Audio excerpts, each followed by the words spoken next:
If I had to pinpoint one specific habit that has helped keep me on track of both my professional and personal priorities, it is creating a daily to do list. The act of spending 5 minutes every morning before I start my day and getting clear on what today's highest priorities are helps give me clarity on what I need to focus on so I can eliminate any and all other distractions.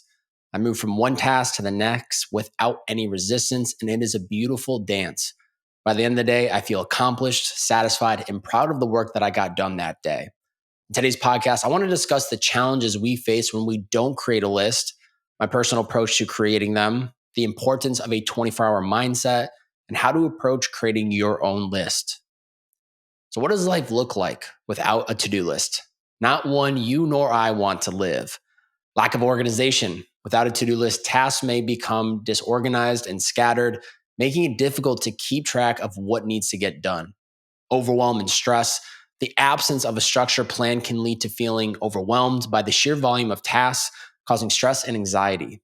Procrastination. Without clear priorities, there's a higher likelihood of procrastination as it's challenging to decide which task to tackle first. Missed deadlines. Without a systematic approach to managing time, deadlines may be overlooked, leading to missed opportunities or negative consequences. Reduced productivity. Lack of prioritization can result in spending time on less important tasks while neglecting more critical ones, leading to decreased overall productivity. Memory strain. Relying solely on the memory to keep track of tasks can lead to forgetfulness, causing important responsibilities to slip through the cracks. Ineffective time management. Without a to-do list, it's challenging to allocate time appropriately to each task, leading to inefficient use of time and energy. Difficulty in goal achievement. Goals may be challenging to achieve without a clear plan and roadmap, hindering personal and professional development.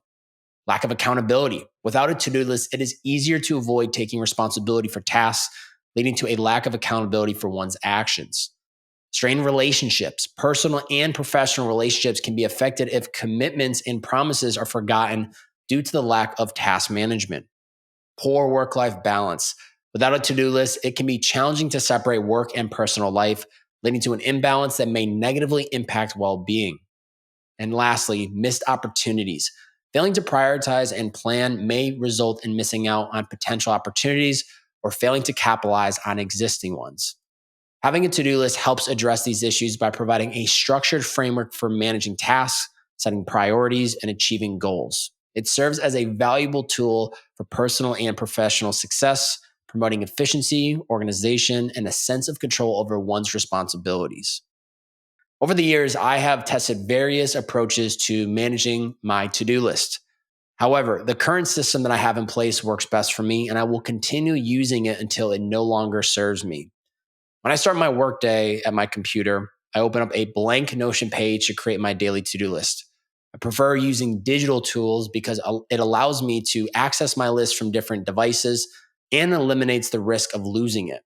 I divide my tasks into two categories: primary and secondary tasks. Primary tasks are essential for my business and include activities such as writing podcast scripts, brainstorming brand partnership concepts, conducting coaching calls, and creating courses.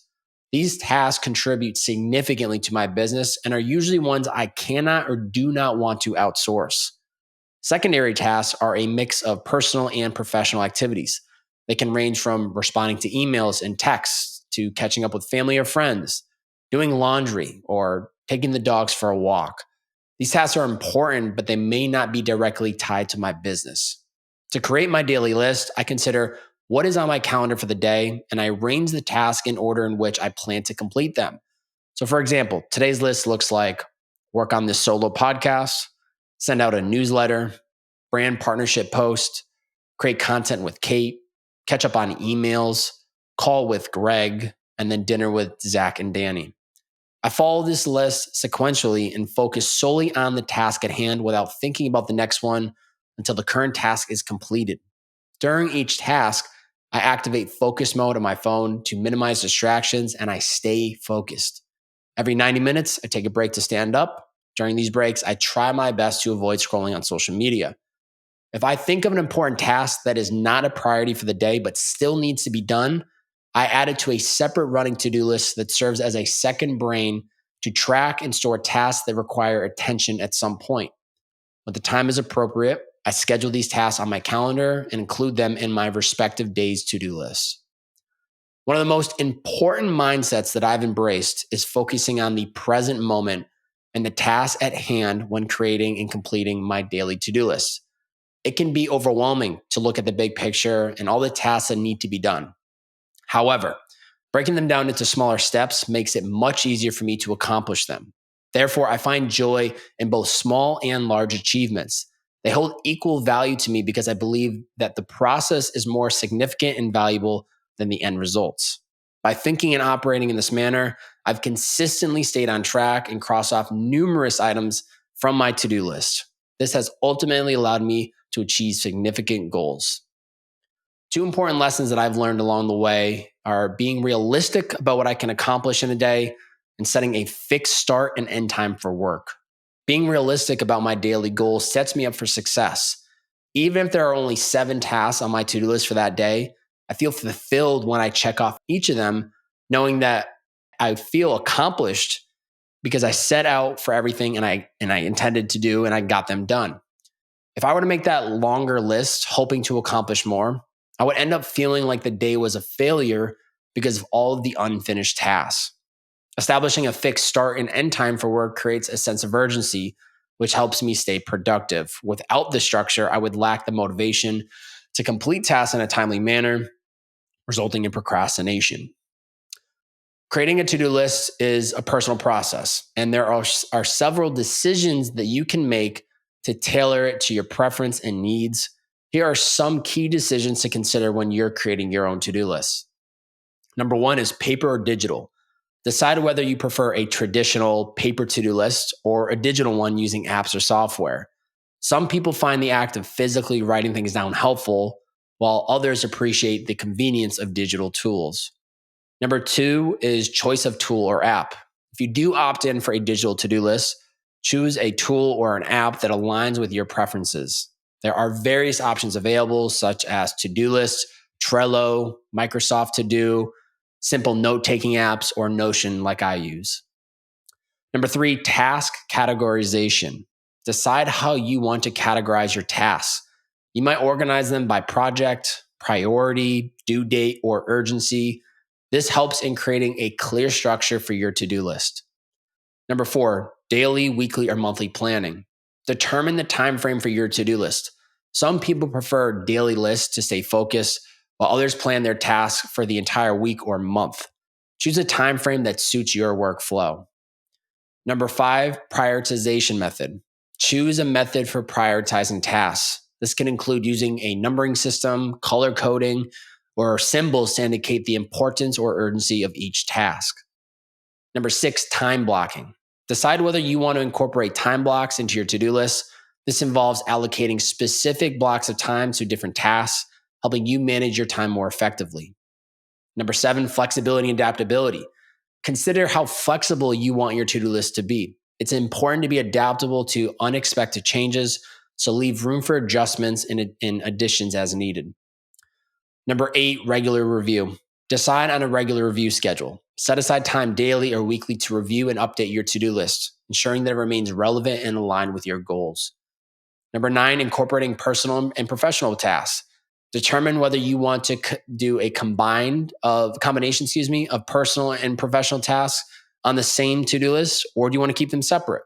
This decision can depend on your preference for integrated or segmented planning. Number 10, long-term goals. Consider how your to-do list aligns with your long-term goals. Ensure that your daily or weekly tasks contribute to the broader objectives that you have set for yourself. And number 11, experimentation adjustments. Don't be afraid to experiment with different approaches. Your to-do list is a tool that should evolve based on what works best for you. Be open to making adjustments as you learn more about your preferences and workflow. Remember that the key is to find a system that suits your individual needs and helps you stay organized or productive. Regularly reassess and adjust your to-do list approach based on your experiences and changing priorities. Questions from the community. John asks, I adjust my list midday because of unforeseen setbacks. Is that normal or poor planning? That's completely normal. And I'm glad to hear that you are giving yourself permission to make adjustments as needed. The goal of a to-do list is to identify what we want to accomplish in the day ahead and provides us with guidelines to follow. However, when something urgent arises, we have to be at peace with the fact that we may need to readjust our schedules for that day. This is completely normal and okay to do. Frank asks, how do you define which tasks are the most important? As for me, I constantly assess what needs to be done based on deadlines. So today, writing and producing this podcast episode is one of my top priorities. Tomorrow, I'll be focused on a completely different set of tasks. It's important to ask yourself, what are the 3 to 5 most important things that I can do today and focus solely on them? While there is always more to do, prioritize the most important tasks and save the rest for tomorrow and the following days. So here's a 7-day to-do list kickstart challenge for you. The objective is over the next 7 days, I want you to embark on a journey to boost your productivity and enhance your organization skills by creating and actively using a daily to-do list. So day 1 is going to be the setup. Start by choosing a to-do list format that suits you, digital app, paper, etc. Write down 3 tasks that you've been meaning to complete, but you haven't done so yet. Day 2, prioritize with purpose. Review your list from day 1 and prioritize the tasks.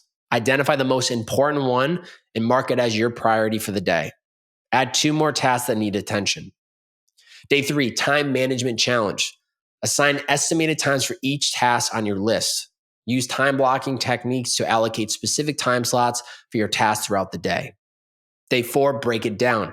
Take a complex or larger task and break it down into smaller actionable steps. Add these steps to your to-do list. Day 5, reflect and refine. Reflect on your experience so far. What worked well? What could be improved? Adjust your to-do list format or strategy based on your reflections. Day 6, include a personal goal. Introduce a personal goal or task to your to-do list. It could be related to self-care, learning something new, or spending time with loved ones. And day 7, celebrate progress. Review your entire week's to-do list and celebrate the tasks that you've successfully completed. Identify any patterns or habits you developed and acknowledge the positive changes. Head over to bobbyhobert.com to learn more about my weekly newsletter, digital courses, or my one-on-one coaching program. One thing that I'm excited that I'm working on right now is a Design Your Life course that is going to be everything that I talk about in these podcasts and my one-on-one coaching. And I'm truly creating something that is going to help you design a life for yourself that aligns with both your professional and personal priorities. If that's of interest to you, I highly suggest you get on the wait list to stay informed. Hopefully that will be coming out at the end of March. So please keep an eye out for that. The best way to support this show is screenshot this episode on whatever platform you're listening in on. Post it to your IG story. Tag me at Bob-A. That's B-O, 3 B's, 4 A's and a Y. Share this podcast in your IG story. Let me know what was the biggest takeaway. How did this episode change your perspective? How are you going to approach creating your to-do list differently? By you sharing it out, it helps the show, but it also might help that one person that follows you that might be struggling with their own to-do list. So please do so today. If you've not yet already rated the show and you're a Spotify listener, we're at 4.9 ratings across 137 reviews. Let's try to get that up to 150 ASAP. So please, it takes 2 seconds to do. Drop a review when you have a moment today. And if you're an iTunes listener, we are at a 4.8 out of 95 rating. So please leave a review there. Thank you for tuning in. It's the Bearded Man Podcast.